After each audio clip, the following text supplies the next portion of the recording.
Cuando estás en México, tú reniegas de tu religión cristiana. No te sientes cristiano en ese momento. No, yo una vez que me voy de mi casa, mi mamá, las últimas palabras de mi madre a los 14 fue, cuando te vayas, ella pensando que yo no me iba a ir nunca, me dijo, cuando te vayas de esta casa, vas a encontrar en la calle que no vas a poder ser de uno o del otro, no vas a poder andar en el medio, sos, perdón, de uno o del otro.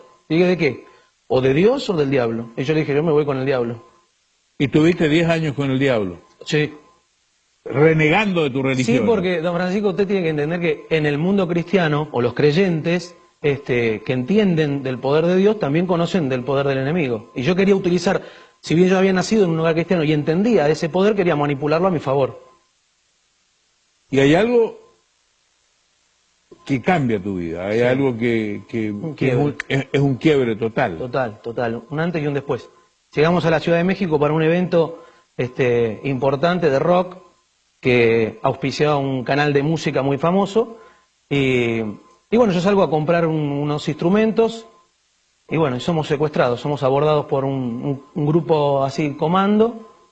Y tú eras exitoso artísticamente. Artísticamente nos estaba yendo, era como que estaba llegando mi momento, por eso, digamos, era la impresión mía, digo, ¿por qué? ¿Por qué ahora, no? Porque era mi momento, era mi oportunidad, después de haber tantos shows. Me están secuestrando con engaños, porque primero me dijo que era un vendedor de instrumentos, muy bien vestido el muchacho, y yo creo en él, lo sigo. ¿Esto fue en México? En México. Y nos dirigimos hacia una zona donde, bueno, finalmente me terminan secuestrando a mí y a toda la banda. Digamos, salen 5 hombres más y, bueno, nos rodean armados. ¿Y qué pasa ahí? De ahí nos llevan a Tepito. Y ahí empieza el verdadero rock and roll, porque ahí yo dije, bueno, acá no salgo más, acá me matan.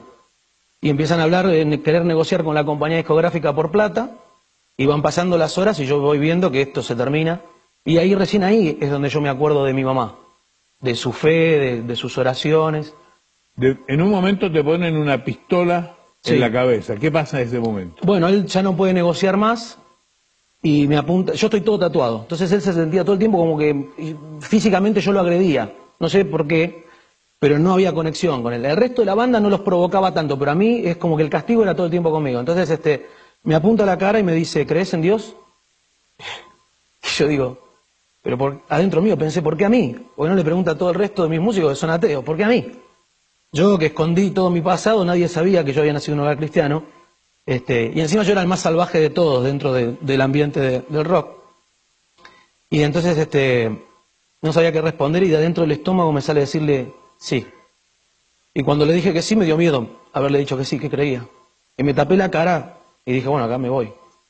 Y por lo contrario, esperé, y cuando lo vuelvo a mirar, el muchacho me hace con el arma, me dice, si me hubieras dicho que no, te hubiera matado.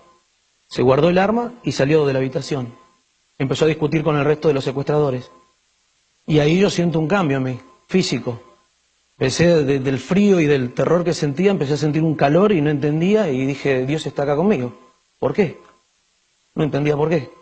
Y era muy fuerte. De hecho, pasaron un montón de otras cosas más. Cuando nos están liberando, otra banda de secuestradores y narcotraficantes entran al barrio y nos quieren matar, y estos mismos hombres que nos estaban secuestrando nos defienden. Una locura total. No paraba la odisea, pero adentro mío había algo muy fuerte, un calor, una energía que era totalmente, no la había vivido en mi vida. Si bien había nacido en un hogar cristiano, me había bautizado, nunca lo había sentido. Y empecé a recordar todo eso. Pero la pregunta era, ¿por qué a mí? Si yo hice todo mal y me gustó, ¿por qué a mí? Porque hay gente que hace las cosas malas y dice, no, yo hacía cosas malas y ahora me siento mal. No, a mí me gustaba, yo hacía cosas malas y me gustaba. O sea, lo que supuestamente para la religión y para la fe eran malas, a mí me gustaba. Entonces yo le decía eso a Dios. Mientras corría por esos pasillos le decía, ¿por qué a mí? Entonces, bueno, más tarde nos liberan, logramos llegar al hotel, ahí estaba la gente, la policía, la gente de la embajada, y nadie se atemorizaron, así que nadie nos dijo nada. Entramos, llegamos a la suite, y yo me arrodillo en el baño y le digo a Dios, ¿por qué? ¿Por qué a mí? Y entra mi manager y me dice, mira, tenemos que bajar, hay que hacer la denuncia, la gente de la policía. Le digo, no voy a hacer ninguna denuncia. Me dice, mira, acá hay 25 shows, no sé cómo te vas a arreglar. Y fue la primera vez, don Francisco, que empiezo a ser otro Pablo. Y le respondí, bueno, mira, Dios se va a encargar de esos juicios.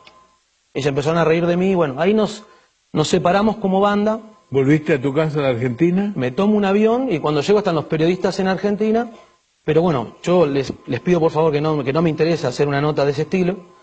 empiezo a caminar por el aeropuerto de Ezeiza, que es enorme, lleno de gente, una multitud de gente, y en esto veo, en la puerta la veo a mi mamá. Y cuando la veo a mi mamá, yo dije, ¿qué hace esta mujer acá? Me la dejé. Los últimos gritos de mi mamá en mi casa fueron,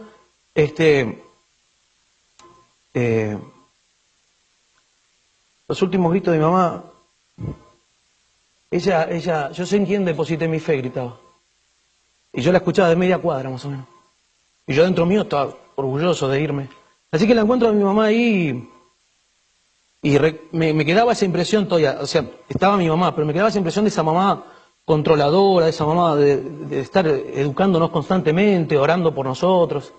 Se dedicó a nosotros, a mí y a mi hermana. Entonces, cuando la veo, no me salió a decirle, te quiero, mamá, ¿qué haces? ¿Cómo andás? No. Me salió a decirle, ¿por qué a mí? Lo que me venía preguntando hacía horas atrás del secuestro. Y ella me abraza y me dice, porque yo oré por vos por más de 15 años y Dios hoy a la noche respondió mi oración. Y ahí la abracé. ¿Y eso fue hace cuántos años atrás? 9. 9 años. ¿Tu vida cambió? ¿Te casaste? Sí. ¿Tienes hijos? Tengo hijos. ¿Te has dedicado a la música cristiana? Sí. La verdad que Dios me regaló una vida de nuevo. Y yo me aferré a esa oportunidad. Si bien mi pasado me perseguía al principio, porque no es fácil. Cuando hablo con los chicos o con los jóvenes, les digo, no es fácil. Yo no les quiero vender que de la noche a la mañana conoces a Dios y te cambia la vida. Pero cuando conoces a Dios se abre una puerta.